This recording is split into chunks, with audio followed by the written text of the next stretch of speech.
Good afternoon, everybody. Thank you for settling yourselves. My name is Pat Burns. I'm the Vice President for IT and the Dean of the Libraries here at CSU, and it's my distinct pleasure to welcome you today. So welcome to CSU, to Fort Collins, and to our FutureVisions activity, the theme of which is acceleration.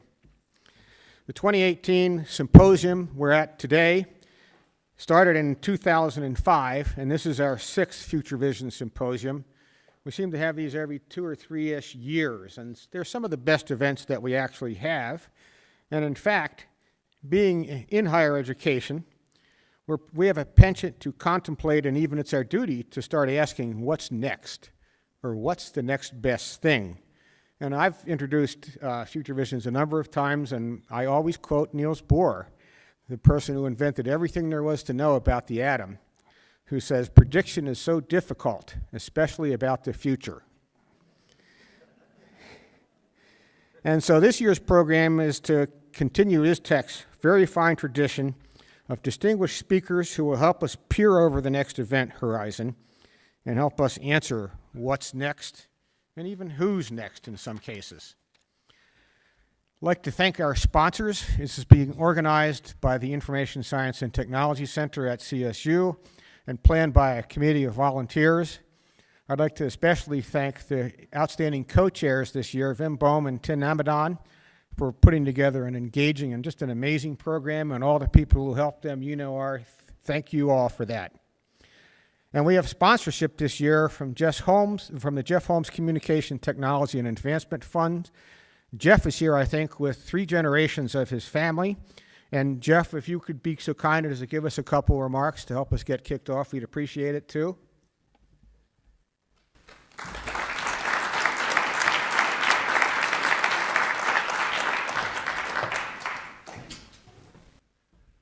Yeah, 3 generations, hard to believe. My grandson just said to me, who's graduating from CSU next month, he goes, I was in this, but not since my freshman year. And I looked at him and I said, yeah, well, I was in here in my freshman year, which was the last time I was here, except mine was 1965 and his was 3 years ago. I wanted to talk for a few minutes to get people to understand the opportunities that the world avails to you. I graduated with a degree in economics. I went into the investment business. I went from the investment business to the entertainment business. I went from the entertainment business to the technology part of the entertainment business, and now I run a little medical device company. So one of these days I'm going to figure out what I'm good at. But the point of this is that you think as you're looking at a college career and a graduate career that you really need to know what you want to do. And my comment to you is no, you don't need to know what you want to know, what you want to do. You need to understand what you think and then avail yourselves of what the world's going to offer. So I'll give you a couple examples of what I mean by this. When I was in the entertainment business, I was asked to run technology for Warner Communications and then Time Warner after that, when the 2 companies merged. I said to the chairman of the company, I'm the wrong person for running technology. I said, I don't even know anything about engineering. And he laughed and he said, well, that's okay, Jeff. He said, engineers really don't know much about what real people do. He said, but if you tell them what to do or where you're thinking about going, they'll get you there. And it was a very interesting comment. So understand about the entertainment business. You think that the entertainment business makes their money by selling movies, selling TV shows, and selling current albums. Albums are a thing that's sort of disappeared from the music business, but I suspect that there are a number of you in this room who will know the #1 act at Time Warner between 1980 and 1995. That act never put out an album in those 15 years, and most of you in this room probably bought it at one point or another. It was from a band called Led Zeppelin. The entertainment business makes their money by reselling their products. So my job was to think about where the future availed itself and try and deal with that accordingly. I started with a compact disc. Again, it's something that most of you don't know about anymore. The head of one of the largest record companies in the world said to me, "Over my dead body, will we ever sell our music on a CD?" 2 years later, his bonus was large enough that he could buy his body back because he was able to resell everything he did.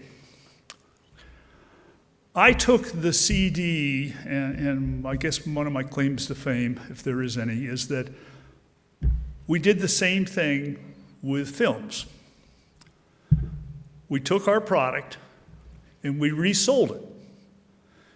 We had videotapes in the 80s that people rented. We took those same movies, put them on a disc, same principle. The only difference was the technology was better. So the disc had all sorts of capabilities in it, thanks to the engineers. So I could sell a movie in Europe in 18 countries, 18 different soundtracks, one piece of inventory, and I could sell it to people for $15 as opposed to videotapes that we sold for $80. And the film industry made so much money, it was almost a sin.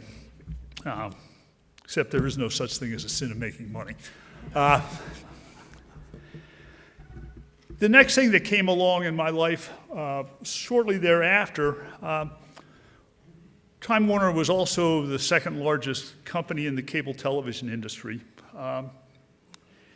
And I was fortunate enough to have a couple engineers who explained to me how we delivered our product over a cable television system.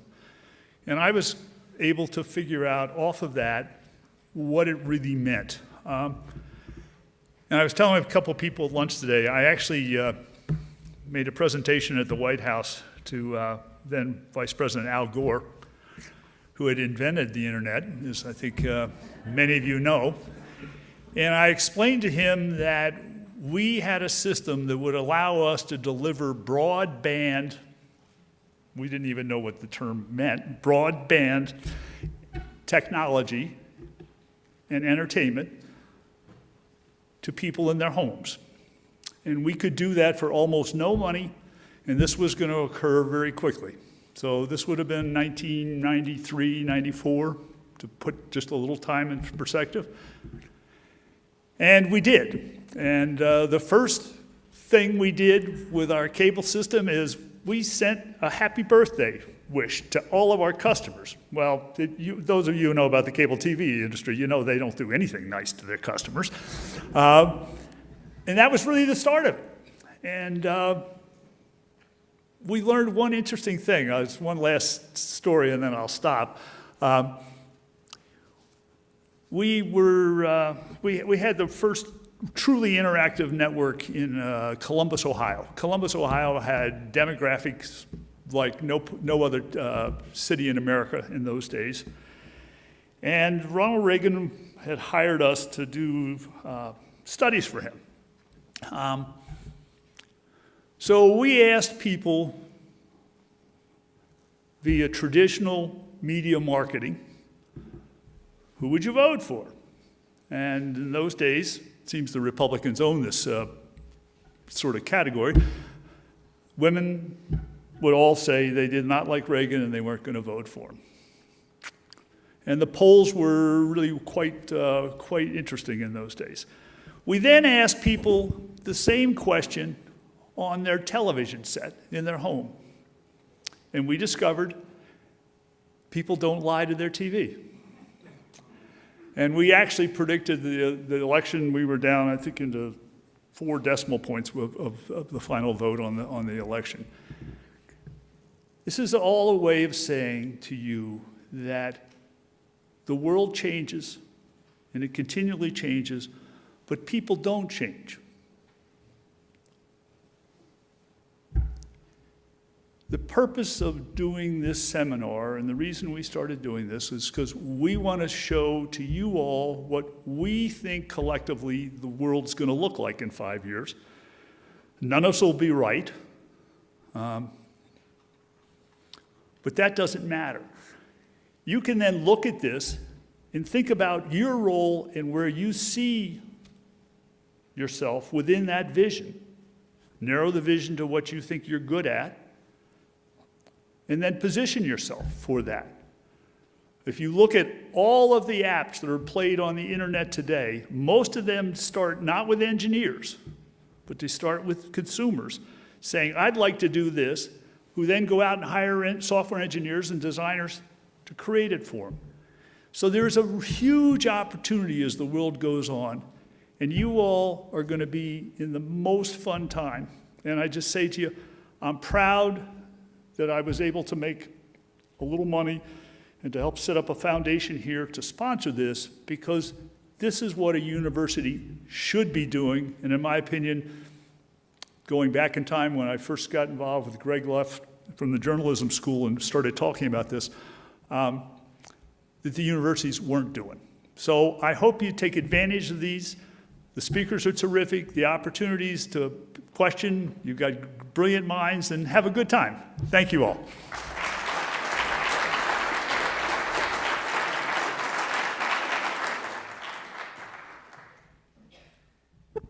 Thank you, Jeff. That was real wisdom. And, you know, it's all about innovation.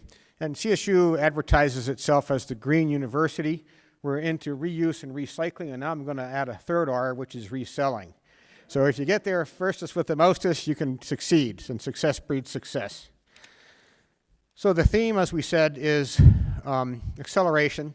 And my friend Pete Seal, who helped organize this for many years, asked me to speak about the latest Thomas L. Friedman book, and his title for that is Running to Keep Up. The title of the book is Thank You for Being Late. Okay, and it's all about the ever-accelerating rate of change and how difficult it is to maintain currency and keep up with the field. And it's even harder to catch up than it is to maintain currency. And it's so hard these days, that reminds me of the definition of a pessimist. A pessimist is an optimist with lots and lots of experience. So how do we keep up?